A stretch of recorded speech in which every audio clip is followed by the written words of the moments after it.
How many are feeling blessed this morning? It's a beautiful day, and I'm grateful for the opportunity for us to gather and hear the Word of God. Just before we get into our standalone sermon today, entitled "The Well Within," just want to reemphasize what Martin invited all of us. Strong Home Summit. Normally, we would be having our parenting seminar or parenting activity every July. But this year, we feel like there's a great need for us to equip our parents. And not just the parents, but if you're a guardian, if you are someone who's taking care of the next generation, or maybe you want to prepare for your next generation, you can register to this. We believe that the foundation for us to see strong generations is when we build strong homes today. It's not just about having a strong church or a strong government, but the foundation is always the home. And so as we equip the parents and the guardians, I'm confident that we're going to see a future wherein the next generation will be serving God, will be following God in their lives. That's why it's called the Strong Home Summit. It's going to be a whole day, and the investment is 400 pesos per person. But the idea here is that walang kasamang lunch to, just so you know, but there will be snacks.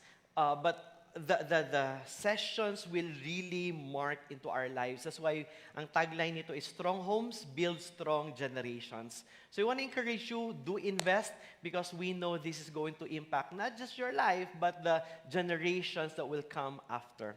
All right? Can we all stand up as we read the Word of God today? Today, we'll be talking about the well within. And it talks about really our hearts, the inner man. And one way or another, we all struggle with what's happening around us. But more importantly, I want to speak to every heart today. Okay? And the well within us, it really talks about our hearts. And I want to read to you Proverbs chapter 4, verse 23. Just one verse, but my prayer is that it will teach us and redirect our lives into a place wherein it honors God more than just us doing what we so desire. So Proverbs 4:23. It says here, keep your heart with all vigilance, for from it flow the springs of life. Can we read it one more time all together? Keep your heart with all vigilance, for from it flow the springs of life. This is the word of the Lord. Let us pray. Lord Jesus, we declare that you are the Lord of our lives. You are our Savior. Lord, you gave your life so that we may be reconciled and be restored to our relationship with the Father. And now that we belong to you, I pray, O Lord, that we would live our lives aligned to your word, but at the same time, Lord, safeguarding what truly is valuable. Lord, our faith, Lord, our devotion, but at the same time, Lord, our hearts. So, Lord, we commit to our hearts, our affection, our attention. And Holy Spirit, may you lead us into a place where we will be transformed and that we will respond to your word with confidence, that we will respond to your word, God, with humility in our hearts. Lord, we give you our time. We lay down anything that might hinder our time and our affections to you. We honor you and we love you. In Jesus' name we pray. Amen. Amen. Be seated, everyone. I want to read to you a story that I found as I read an article. And it says here, a few years ago, a successful businessman sat across from a counselor. So a businessman and a counselor were talking. Now, this businessman had everything many people dream about. A thriving career, a successful business, a beautiful family, a respected reputation, and a comfortable life. Yet now, his marriage is hanging by a thread. So the counselor asked the businessman, what happened? Now, the businessman did not answer, I woke up one day and I decided to destroy my family. That wasn't his answer. His answer was, it all started with a desire. A desire to feel appreciated, a desire to feel noticed, a desire to feel important. At first, it seemed harmless, but this desire led to an innocent conversation, a private message, a friendship, an emotional connection. Then came secrecy, then compromise, then devastation.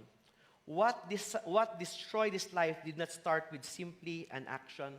It started with a desire. And I don't think that anyone here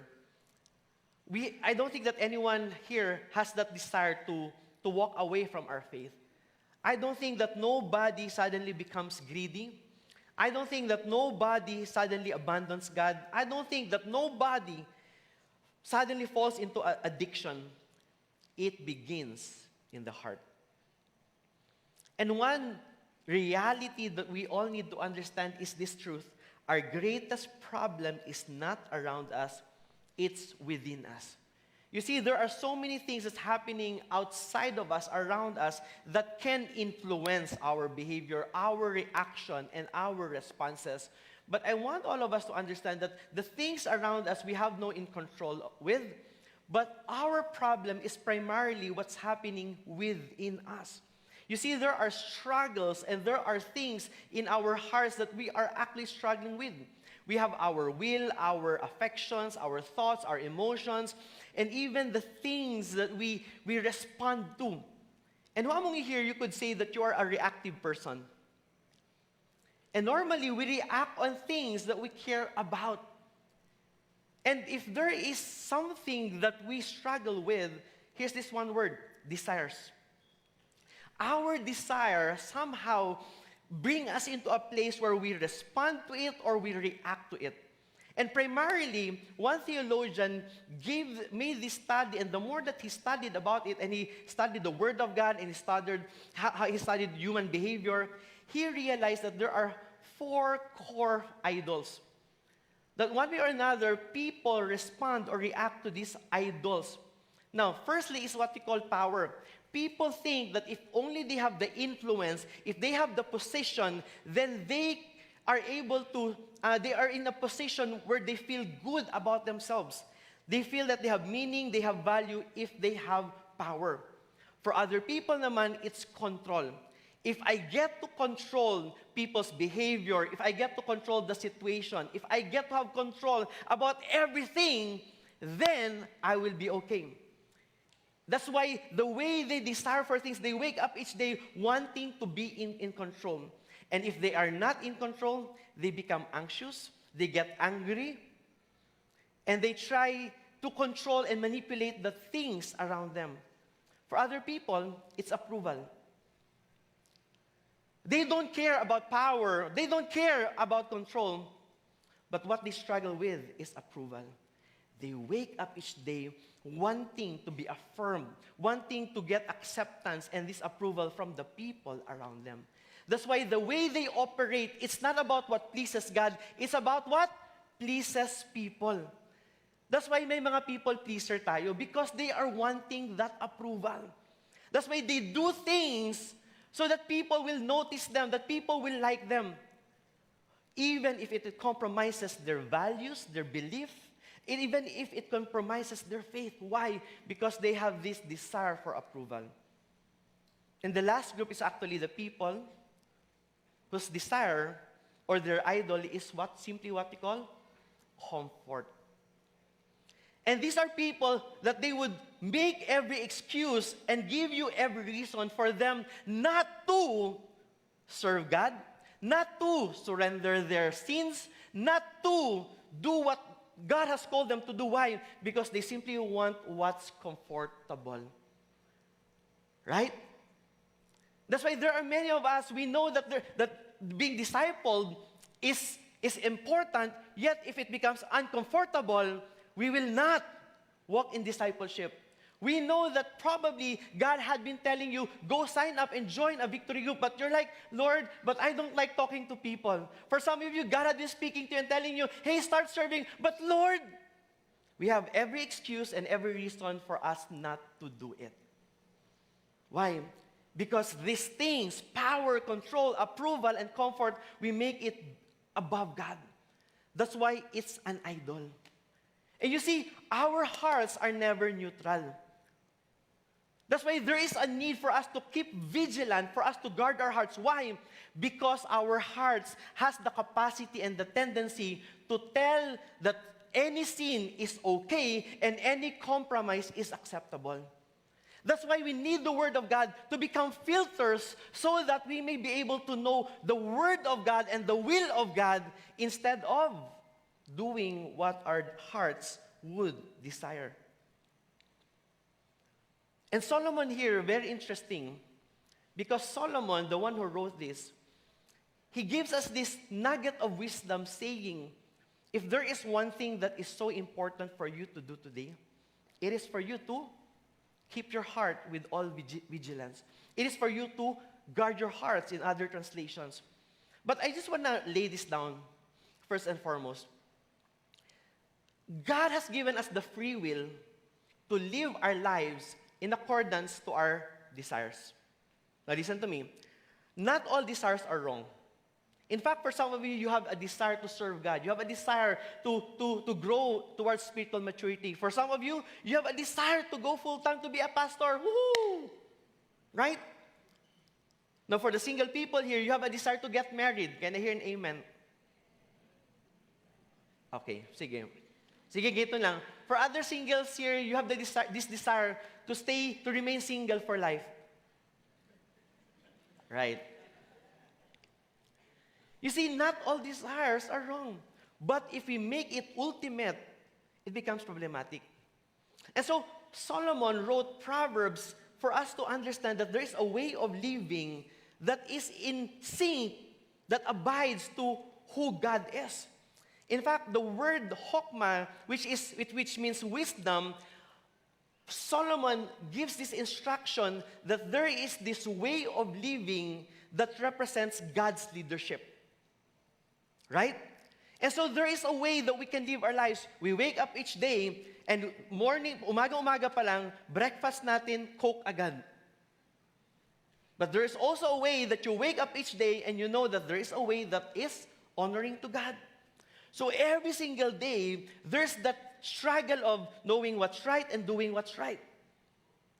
Isn't it interesting how we can hear these advices from people and yet they do not apply it?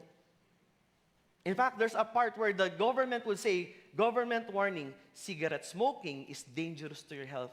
But sometimes it's the medical practitioners who actually compromise that knowledge. That's why wisdom is not simply knowing what's right. Wisdom is doing and applying what's right. And so here comes Solomon giving an instruction. He says, my son, incline to the wisdom that I am giving you. Because as a father, the Bible tells us, he understands that there are different voices that influences a human's heart. There's the voice of the world, the voice of our community, our personal voice, the voice of the enemy. But the Bible tells us, incline to the wisdom of what it means to live under God's leadership. So if God leads us, it changes the dynamics of how we live our lives. Naintindihan natin? And can I say this? The very moment that you abide and you incline yourself to God's wisdom, you will live your life understanding the heart of God, the will of God. And I tell you this, it might seem difficult for a moment to obey God, but the end result is no regrets. Because God will never put you in a place where you will regret obeying Him. But we can see in the pattern in the Bible that every single time a person or a group of people would disobey God, it will always lead to regret, heartbreak, pain, and even generational curses. So Solomon gives us this wisdom. And the first thing that Solomon gives us is this: guard your heart from deceptive desires. Guard your heart from deceptive desires.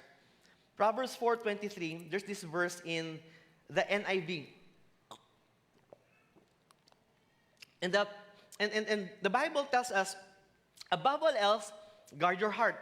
What this means is that the very first thing you do in the morning, don't check your phone, don't check notifications, but above all else, if there's one thing that's so important that you should not miss out, sabi niya pa, above all else, don't just miss out on breakfast, don't just miss out on what's important to you, don't just miss out on your schedules.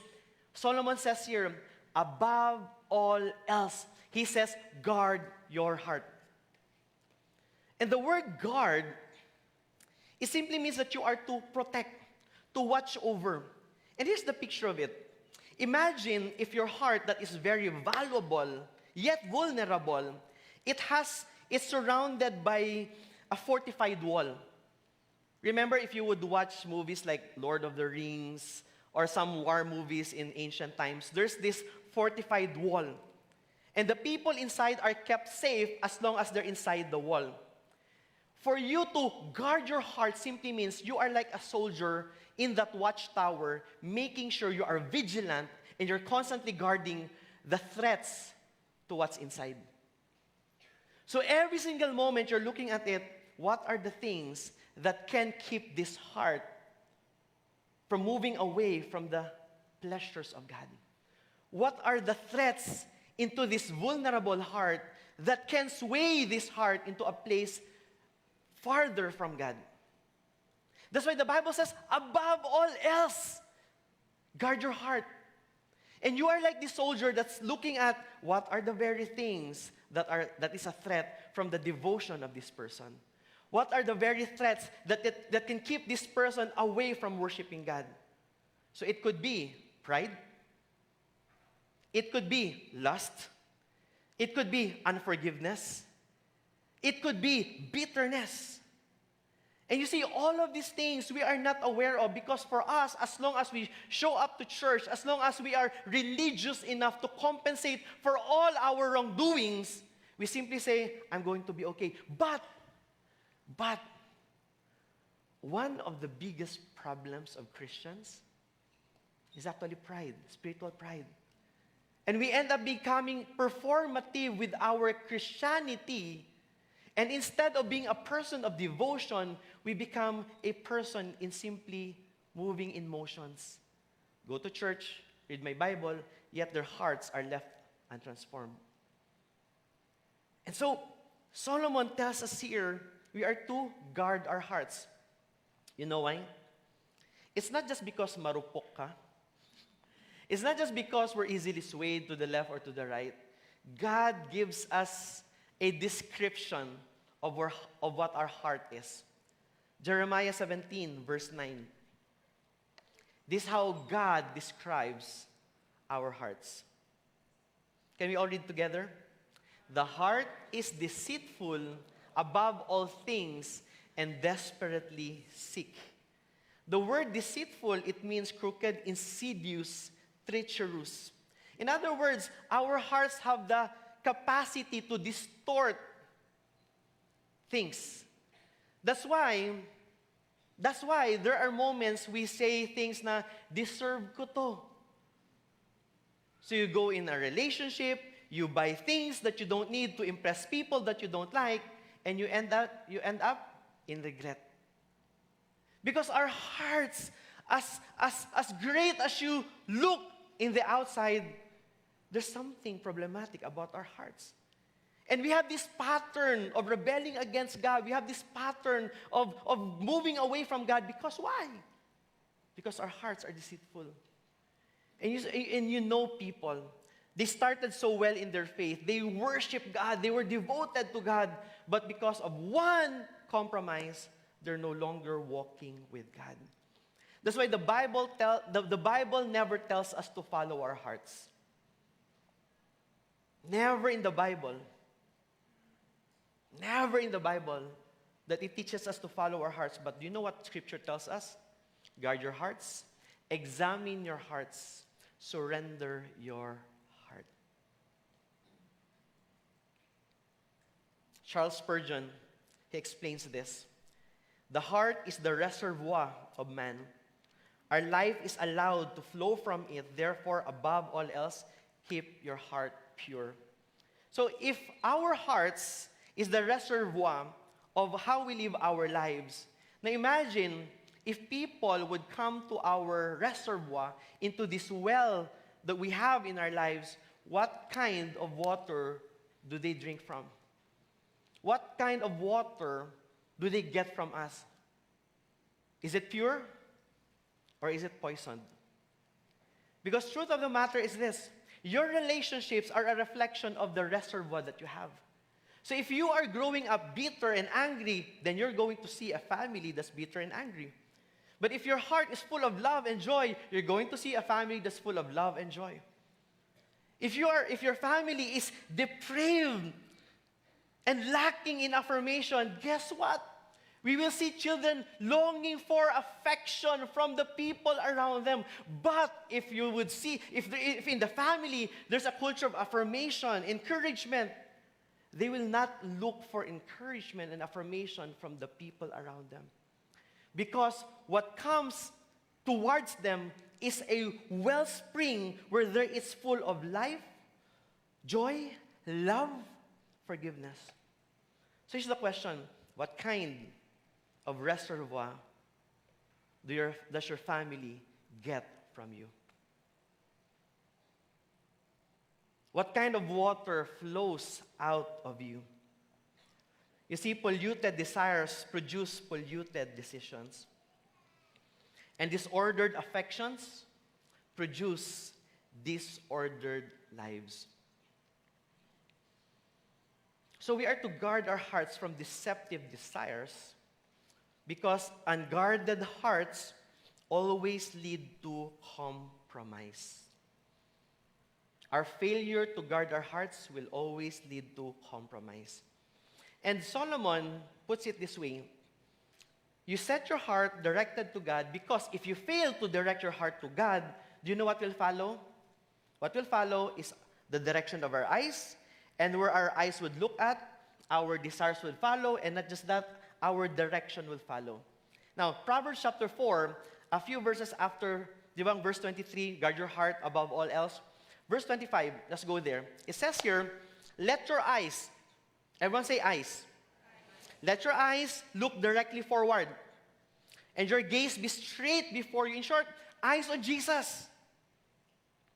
Eyes on Jesus. Verse 26, it says here, ponder upon the path of your feet, then all your ways will be sure. In other words, a wise man is someone who checks on where his direction is.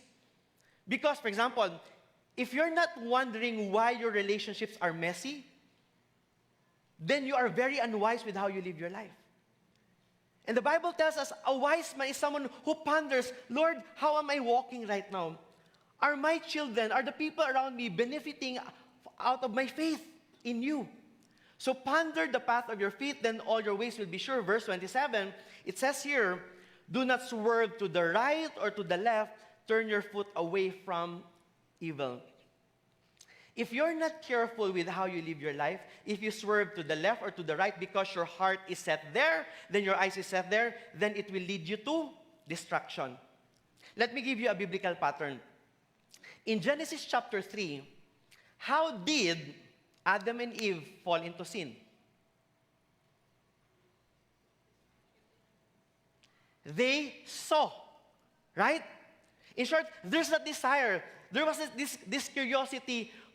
How does that forbidden fruit taste like?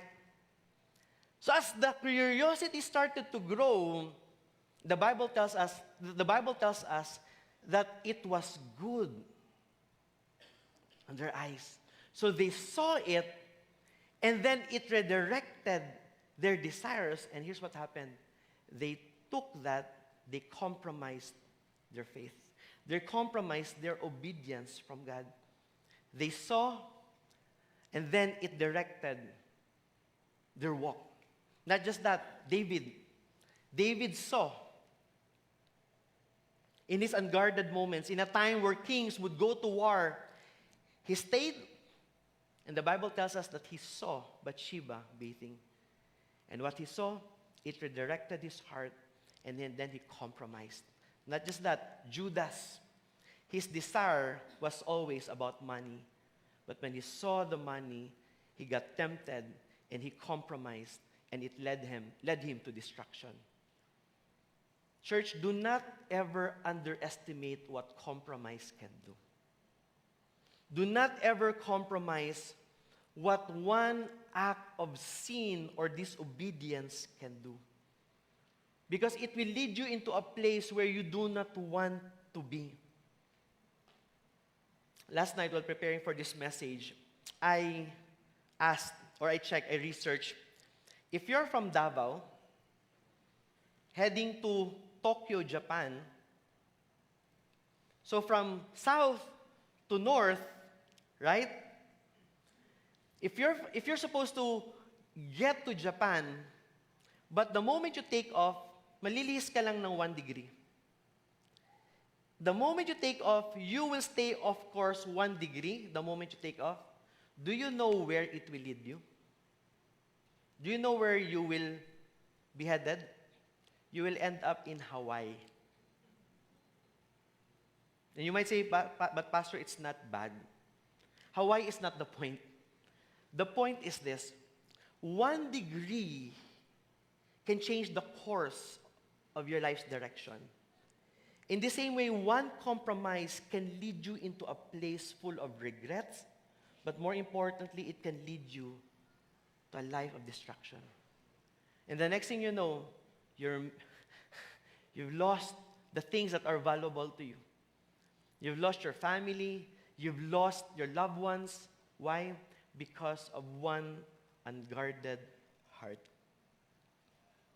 You see, nobody plans to wreck their faith. And nobody plans to destroy their marriage. Nobody plans to become spiritually cold. Compromise grows in unguarded hearts. So here's the principle. What you tolerate in your heart today will shape your life tomorrow.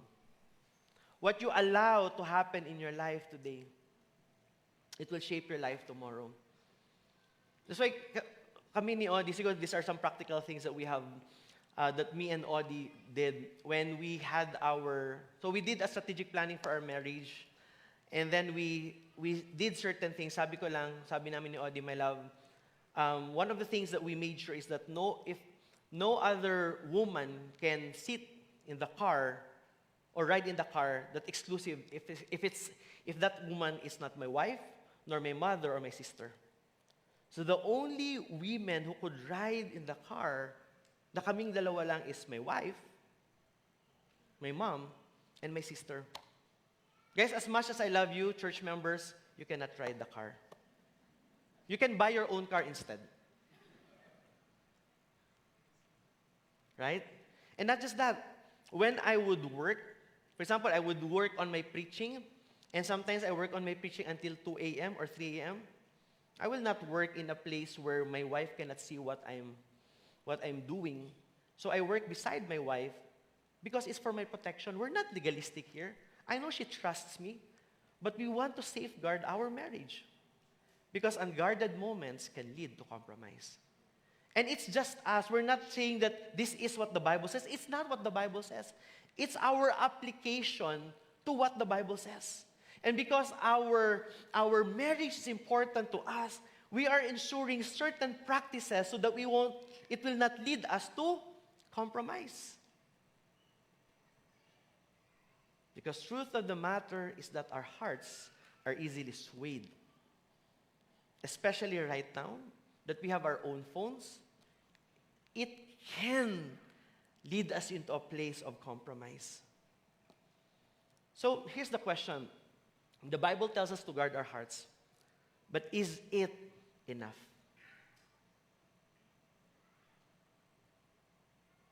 Is guarding our hearts simply enough for us to be in a place where we can enjoy the fullness of God's presence? Is it enough? And here's the beauty of it. Us guarding our hearts on our human capacity is never enough. And you're saying, Pastor, anong good news dun? Because here's the truth. God gives us a new heart, first and foremost, and He calls us to guard it daily. God gives us a new heart, and then He calls us to guard this new heart daily. You see, there was a time in the history of Israel wherein God rescued them from Egypt. Then He brings them to a place, the promised land. But here was the problem. Yung puso ng mga Israelites, it kept on going back to their sinful ways. They will experience prosperity, God blesses them, and then they forget God. And when they're being punished, they would worship God, Lord, forgive us for we have sinned. So God blesses them again. And then they forget about God. It became a pattern. It became a cycle. And God said that what you need is not more blessings. What you need is a new heart. So here in Ezekiel chapter 36, God writes there, I will give you a new heart and a new spirit I will put within you, and I will remove the heart of stone, a heart that is resistant, a heart that is unresponsive, a heart that is hardened toward God. And God says, I will give you a heart of flesh. A heart of flesh is simply a heart that responds to God, a heart that submits to God, a heart that is alive towards God. So know this, the starting point is not guarding our hearts. The starting point is a heart that is renewed by God. God gives us a new heart, a heart that is forgiven, a heart that delights in the Word of God, a heart that is submitted and surrendered to God. And what God has given us, we guard it. We guard it. And you see, I just feel like so many of us were struggling in our relationships today. We're struggling with our finances today just because of our failure to guard our hearts. And God wants you to flourish in your relationships. God wants you to flourish in your family, in your marriage.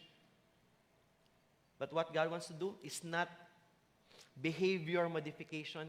He wants heart transformation. So you see, the Christian life is daily surrender. It is daily repentance. It is daily worship. It is daily delight in God. And know this, the heart God transforms is the heart we must continually protect. So know that our heart is not just valuable, but it is very vulnerable. That's why the Bible calls it as a spring where life comes from. And this well within us, it is our responsibility to take care of it. That's why araw-araw, kailangan po nating isurrender yung mga desires natin kay God. Because we have desires, our desire for control, our desire to be known, our desire for approval, our desire for comfort. These are the very things that can hinder us from our walk with God. But what God calls us into is to surrender. You know why? Listen to me. Because our hearts, it is a spring, it is a reservoir. And listen to me, our ministry drinks from it. Our friendship drinks from it. Our marriage drinks from it. Our families drink from it. Everything that we do drinks from this reservoir of life that we have in our hearts. And if our hearts is full of hatred and poison, it's so toxic, guess what? You're going to live toxic lives as well. Church, ponder for a moment. Are you content, satisfied, and joyful with the quality of relationships that you have right now? Because if not, that is a fruit, that is an overflow of what's happening in our hearts. Our hearts are deceitful. It is desperately sick. And no human effort or capacity can change the heart. Kaya nga we always say, diba, gusto kong bumaed, pero di ko magawa.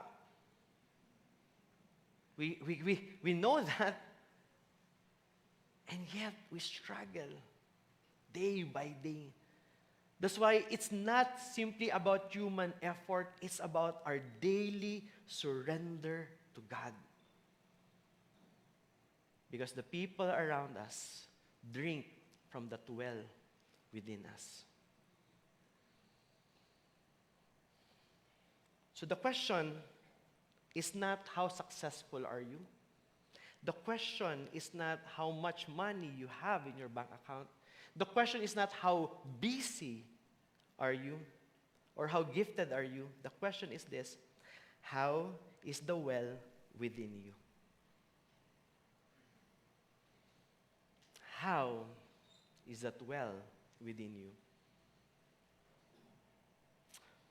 What desire is quietly competing for the throne that belongs to Christ alone? What compromise are you tolerating? Where has your affection begun to drift? Because maybe, just maybe, what is robbing us of that joy in our hearts is that pride that you don't want to let go. Is that anger and that hatred and that bitterness that you refuse to release. That's why the Bible repeatedly tells us, see to it that no root of bitterness grows in your heart to grow and defile many. That's why the Bible tells us, forgive as in Christ Jesus you have been forgiven. In other words, we go back to who Christ is and what He has done to us. And as we have received this grace and this mercy and this forgiveness and this love that we do not deserve, yet we have received it, then we give it to the people that was caused us hurt, that was wounded us. And maybe the reason why you are struggling with the idea of releasing all of these emotional baggages in our hearts is because you keep on fighting and resisting the work of God in your heart. Do you know what God is telling you right now? You're forgiven. Therefore, forgive others. That pride, it has no place in your heart. That bitterness, I've already set you free from that. And you see, there are things that's keeping our hearts from being fully alive just because we keep on resisting what God is doing in our hearts. So here's the question: how is the well within you? In other words, how is your heart? Who is filling your heart with joy? Because if it's not God, then it could be someone else. So how do we respond to the word today? First thing that I would want to invite you in is this: examine your heart honestly before God. And I want you to be honest before God. Because a lot of times, many of us, our hearts so full of burden right now because we keep on hiding and we keep on resisting and we keep on denying that may issue po yung mga puso natin. One of the ways that you guard your heart is to simply acknowledge, Lord, may problema ang puso ko. I'm full of rage. I'm full of pride. So examine your heart honestly before God. David, he wrote in Psalm 139, and I love this reflection, and I hope that this will be your prayer as well. David writes, "Search me, O God, and know my heart. Test me and know my anxious thoughts. See if there is any offensive way in me, and lead me in the way everlasting." So David was saying, Lord, I have a problematic heart, but sometimes I deny it. Lord, many times, I do not acknowledge that I have a problem with my heart. So here's David saying, Lord, do a sweep. Ano yung pagpasok mo, yung papasok punta kang airport? And then, right? If you would pass by a heart check, would it make a violent sound? Or there's no sound at all? That's why David is saying, Lord, search my heart and know my anxious thoughts. Lord, reveal to me where is my heart seated right now. Because if there's anxiety and worry and rage within me, then probably my heart has not been set on you. And my prayer is that we would do that examination. Do you know what's funny? We're quick to examine other people. In other words, judgmental tayo. We judge people by their actions, yet we judge people with our intentions. Ito, pure naman ang heart ko. But the very idea that we judge people reveals how prideful we are. Because in the eyes of God, we are equally broken and we have sinned against a glorious and holy God. So examine your hearts honestly before God, but at the same time, saturate your heart daily with God's word. That's the second thing. I pray that your heart would be so full of God's word that you will be able to discern what is ungodly and what is unbiblical. And it's funny how some people, even married couples, they would say, oh, happy wife, happy life. That's unbiblical and that's very ungodly. The point of the marriage is not the happiness of the wife, it is the glory of God. In fact, if your family is centered on the desires and the happiness of your children, that's ungodly and that's unbiblical. That's why you register sa Strong Home Summit. But kidding aside, I want you to know that one of the very reasons why a lot of Christians are living powerless lives because they do not know the truth of God's word. My prayer is that you wake up each day saturating your heart and your mind daily with God's word. That you would know the will of God. And thirdly, how do we apply this? Surrender every competing affection to Christ. If there's anything that affects or that steals or competes with your affection to Jesus, I pray that you'd surrender it. Let it go. Lay it down before God. Throw it away. Not just your sins, but your desire for control, your desire for power, your desire for approval, your desire for comfort. Surrender every competing affection to Christ. Deuteronomy chapter 6, verse 5, God gives this command to His people. He says, you shall love the Lord your God with all your heart, with all your soul, and with all your might. Are you giving Jesus your all? Have you given God your all? Are you worshiping God with your all? You see, the goal of Christianity is not merely avoiding sin, it is loving God supremely. So I want to end with this. When God becomes our greatest treasure, holiness becomes the overflow of a heart fully devoted to Him.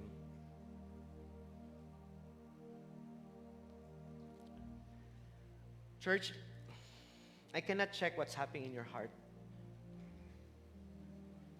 but I can see the fruit of what's in your heart. And you see, I cannot guard your hearts for you, but I can encourage you today, surrender your heart to God.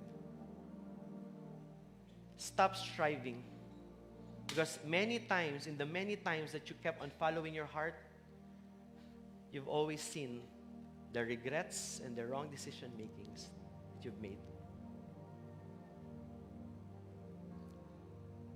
And yet many of us, we're still struggling with the idea, Lord, is it worth it? I tell you, yes, it is. You know, one of the wisest decisions I've ever made in my life was to marry my wife. But marrying is not simply about what feels good. And the reason why I am grateful for this marriage that I have right now is because I have decided on the onset. My parents instructed me, drop it. When you marry one day, the Bible tells us that charm is deceptive, beauty is fleeting, but a woman who fears the Lord is worthy to be praised. And paulit-ulit yan, my dad would have breakfast moments with me and my mom would tell me, Jopet, you have a great destiny in your life. So marry someone who will complement God's destiny and God's calling for your life. And growing up, there are so many people, hey, why don't you do this and then try to meet this person? But I'm like, Lord, I want to guard my heart. I want to guard my heart. And then I met Audie. And for the first time in my life, I've met someone na kayang tapatan yung passion ko for God. I'm like, wow, Lord! I'm grateful for this person, and yet binasted niya ako. She said no because she was also guarding her heart. Because she understands when we were still students, we were not at the right time. Because our priority is to grow in this godly character. And I'm grateful that she said no. That was 2006, but 10 years later, I pursued again. And I get to enjoy the beauty and the joy of this relationship. Because my parents understood that God has a destiny and a call for my life. And one disobedience can change everything. And so I have to always remember, charm is deceptive, beauty is fleeting, but a woman who fears the Lord is worthy to be praised. And so the very moment that I was in that altar, exchanging our I do's and gave our vows to each other, I know that for the rest of our lives, we're going to serve God. And 9 years later, I'm grateful that I get to journey and walk with someone who loves the Lord. Oftentimes, we look at the externals. Oftentimes, we look at the things that's happening around us. But be careful, because these are deceptive and it can lead us away from God. Do you know what's funny and very ironic? The very person who said, guard your hearts above all else, is someone who failed to guard his heart. King Solomon, he married 700 women and he had 300 concubines. Imagine 1,000. Can you imagine having 1,000 women that you had to attend to? And ang joke na ibang pastor, sabihin pa nila, what's harder than having 1,000 women is having 1,000 mothers-in-law.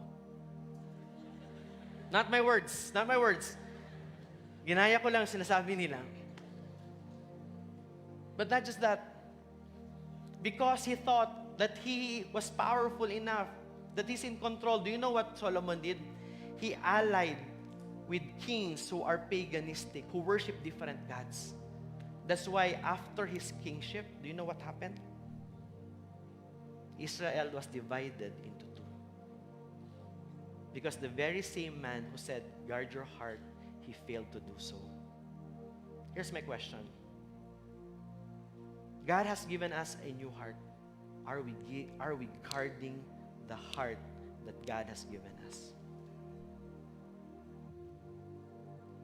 Are we guarding this well within us? Let's pray. Lord, we come to you in humility today. And Lord, we present to you our brokenness. In fact, Lord, there are so many things happening that's in our hearts. Lord, we're reactive, we're anxious. And God, because of the many things that's happening around us, Lord, in our politics, in our government, Lord, in our families, and Lord, we react to everything. But God, more than just minding what's happening around us, may we ponder and examine, Lord, this well within us. So Lord, search our hearts today.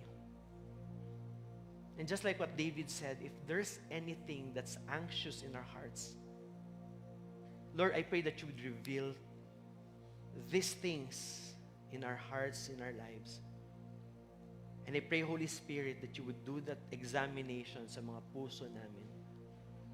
I want to encourage everyone today. I want you to bow your heads and close your eyes. But I want you to open your hearts to the Lord. And I want you to go to God in humility and vulnerability, presenting to God what are the very things that's weighing you down right now.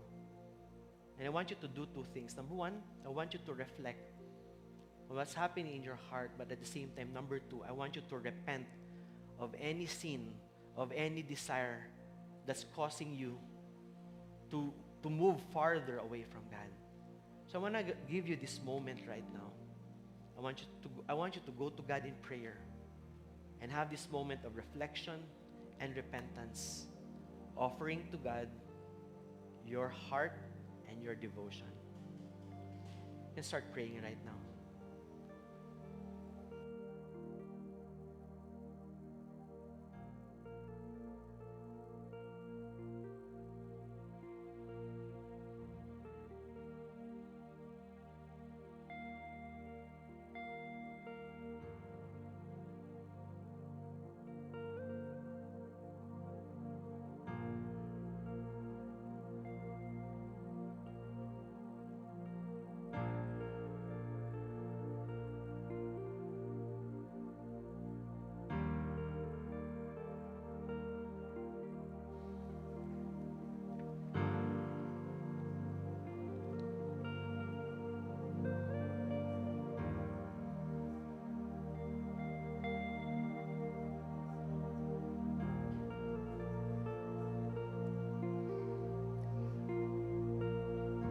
Lord, we want to say thank you for your great mercy and your amazing grace. We are here today, O Lord, because of your grace and your goodness in our lives. Lord, our hearts can swerve to the left or to the right. But Lord, we offer to you our hearts today. Even God, Lord, those emotions, those feelings of regret, of condemnation and shame and guilt in our hearts, Lord, we let it go. Lord, knowing your truth changes everything in us. Lord, your truth sets us free. And so, God, I pray that our hearts would abide in your truth alone. Lord, that we will not be influenced or dictated by what other people say, but by what you say in your word. So, Lord, we just want to commit to you our hearts, our lives today. And I want to say thank you, Lord, for your forgiveness, and thank you for cleansing us. Lord, we want to say thank you, even for your word that transforms us. Lord, we dedicate our hearts and our lives to you. In Jesus' name. Amen. Can we all stand up, everyone? We'll be singing a song, but before we sing a song, I want to invite everyone. Can we put our hand over our hearts? I want to lead us into a moment of consecration, a moment of dedicating our hearts to the Lord. I want you to follow after me. Lord Jesus, I give you my heart today. I surrender my heart to you. I surrender my affections to you. Lord, if there is anything that is lustful in my heart, if there is greed, if there is selfish desires, if there is pride in my heart, if there is unforgiveness in my heart, I lay it before you. I surrender my heart and I give you my life. So Lord Jesus, have your way in me. And Holy Spirit, fill me with your love and your truth. In Jesus' name, amen. Amen. Can we just worship this song together, everyone? Jesus, fill our hearts, God. Fill our hearts. We worship you. So take me back to where it started. Remind me of it all. My dwelling place of unfailing love. I resurrender, Lord. The crowns of the world are worth nothing if I forget about one thing. The crowns of the world are worth nothing if I forget about one thing. That you are the answer to this lost heart. You bring me home when I have wandered far. I'm running back into your loving arms. You are the answer. You are the answer to this lost heart. You bring me home when I have wandered far. I'm running back into your loving. Let this soul find, let this soul find your voice. Let your love drown the noise. Bring me back to you. Breathe new life in my bones. Breathe new life in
make it personal.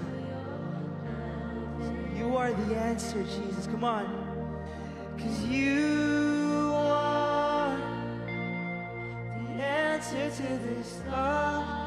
Even when I run away, you bring me home when I have wandered far. I'm running back into your love. You bring me home when I have wandered far. I'm running back into your loving arms.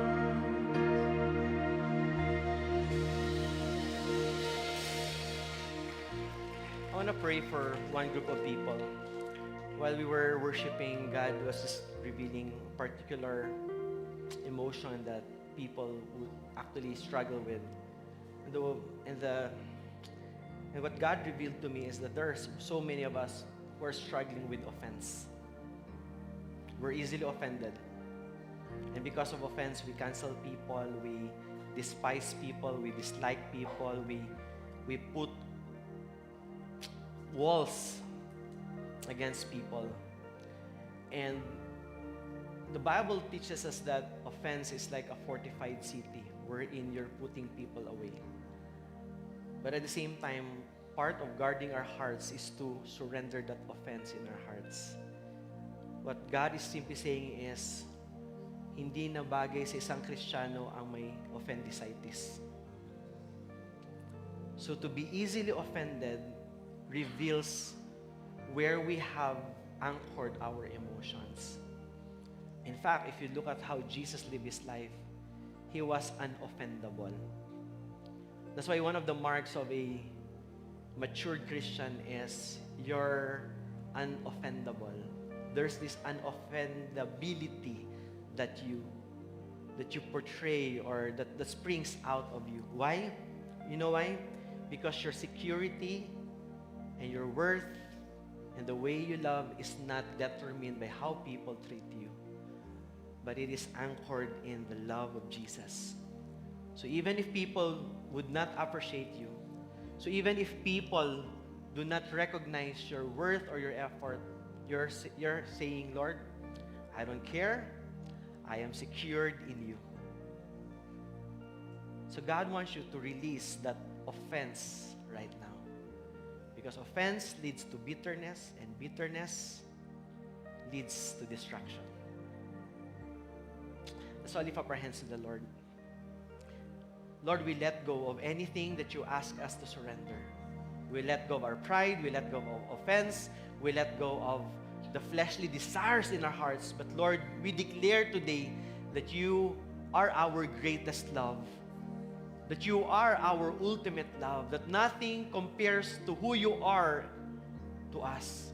And so Lord, we love you. We appreciate you. We honor you. Lord, we revere you.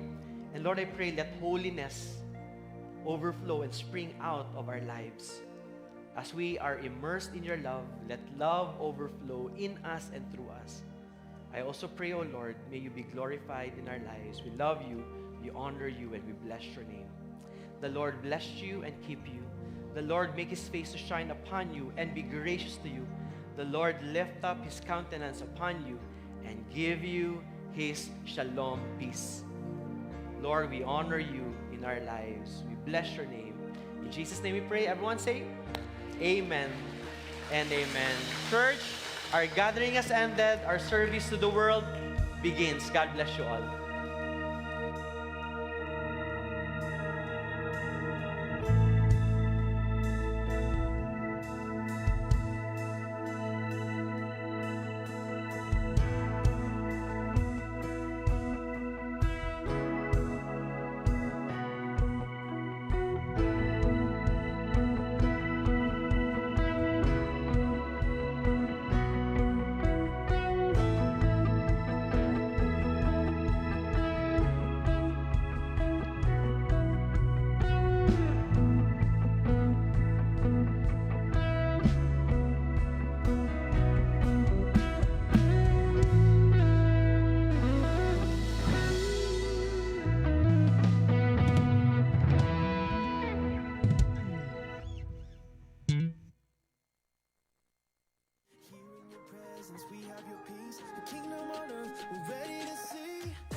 contained. Your presence sets my heart ablaze. Beauty shining from your face, dazzling light of saving grace. You double the curse and shackles of fear. The weight of the past has now disappeared. Here in your presence we have your peace. The kingdom on earth we're ready to see.